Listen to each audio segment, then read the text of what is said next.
Welcome to this week's Force.com cast, where we're going to be talking about JSON serialization and deserialization for different types within Apex. So, a while back we did a series of videos on doing RESTful APIs with Apex, and we mentioned how good the support within Apex for doing JSON serialization and deserialization was, and how good that support was, and how well Apex deals with just changing and casting between types. So I thought it would be really good to do a video where we just go through a couple of the sort of stereotypical examples for JSON usage within Apex, and then the next few weeks we're going to build on this to see how we can use this functionality to allow us to get around things such as certain governor limits, how we can use it to do larger data volumes, and also how we can do things like storing state.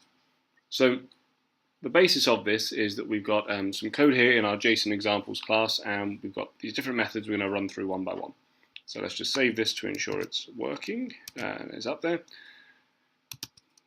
And what we've got is the first method here is a list example, and all we've done is created a list of integers, and we've used the json.serializePretty method. So there are two methods we could use here. There's serialize and serializePretty. We're going to use the pretty one because we're debugging this and we want to be able to view it in a nicer format. And then once we've serialized it, we're just going to debug that out to the console here. We're going to then deserialize it into a new list of integers, and then we're going to compare the two lists to see whether they're equal.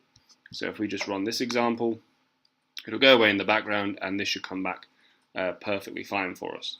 So the reason we're doing a list here is that with JSON is obviously JavaScript object notation. Lists are one of the big examples, or arrays as they are in JSON, of storing values. And what you can see here is that it outputs for us an array of 1, 2, 3, 4, 5, 6, and we've got the two examples we've got are equal. So the deserialized version of our list is equal to the original version that we had before serialization. So that's working fine for us, and we're happy with that. So what we've then got is a map example here as the second one. So let's get ready to run that. And in this map example, we're just mapping the digit to the Latin text version of the number, so 1 to 1, 2 to 2, and so on and so forth. And we're just doing exactly the same work here.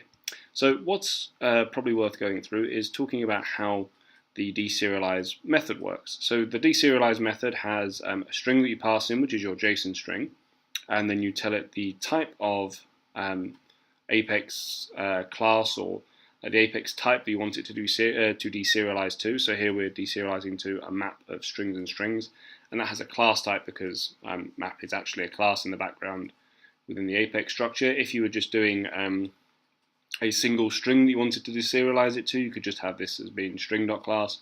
But because Apex is object oriented, we're likely to have something.class. And obviously for maps, for lists, for sets and things like that, they have a particular type which we have to ensure we include in there. Notice that we also cast it here so that when we return it, it's going to come back at the same type. So the JSON deserialize method returns an object which we've deserialized our class from, deserialized our string to, and it's of this particular type. However, we need to cast it to ensure that we have it passed correctly to this variable that is of this type. If we don't have this in there, we can get all sorts of casting errors and it won't work as well for us. And then all we're going to do again here is just check these two maps. So notice we're using the equals equals method here to do the comparison. This will become important further down, but this little piece within the brackets just returns a Boolean value of true or false. So we go away and we run the map example, and it will return pretty much the same for us as above. And you can see here that where we've pretty printed it using the serializePretty method, it's printed out line by line, which is quite nice for us to see. And this is just an object in JavaScript with the correct keys and values. Also notice, however, that it doesn't necessarily maintain order. So although our map here is 1, 2, 3, 4, 5, 6, 1, 2, 3, 4, 5 even, here it's 4, 5, 1, 2, 3. So it's not maintained for definite. So that works fine for us, and let us now go and do an example where we work with an inner class. So I created a small inner class here that just has a public string, which is some string value, and a private string, which is a hidden value, because obviously we wouldn't be able to access this from outside the class. And in this example, all we're doing is exactly the same code, we're just using this inner class, and you can do this with any sort of custom class type. So what's interesting here, however, is when we execute this method, it'll go away and run the background, and it will serialize and deserialize for us without any problems at all. What you'll notice is that the values are not equal here. So, as I mentioned before, Apex is object-oriented, so the map, the list, string, integer, all of these are classes, and they have a certain method in them, which is the hashcode method and the equals method. So these two methods allow you to do comparison properly.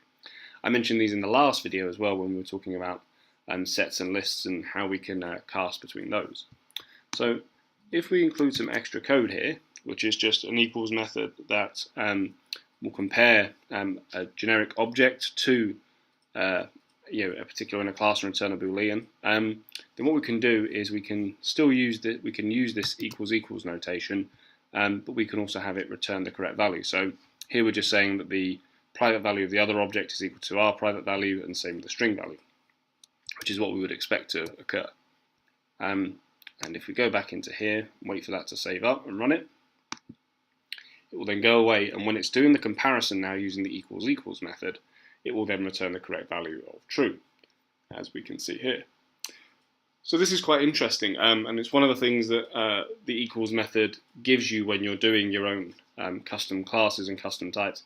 It allows you to use that double equals method of comparison. Otherwise, the system will just return false because it doesn't know how to compare these properly.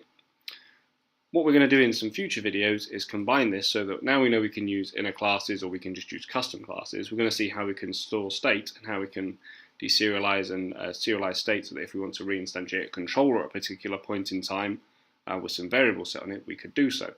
We're also going to go through an example which was from the Dreamforce talk I did this year on machine learning with Jennifer Wire, and in that we used JSON serialization and deserialization to allow us to store large arrays of values really quickly and easily and pass them around the system without incurring a big overhead and cost. So those will be the videos coming in the future, and I hope you look forward to them.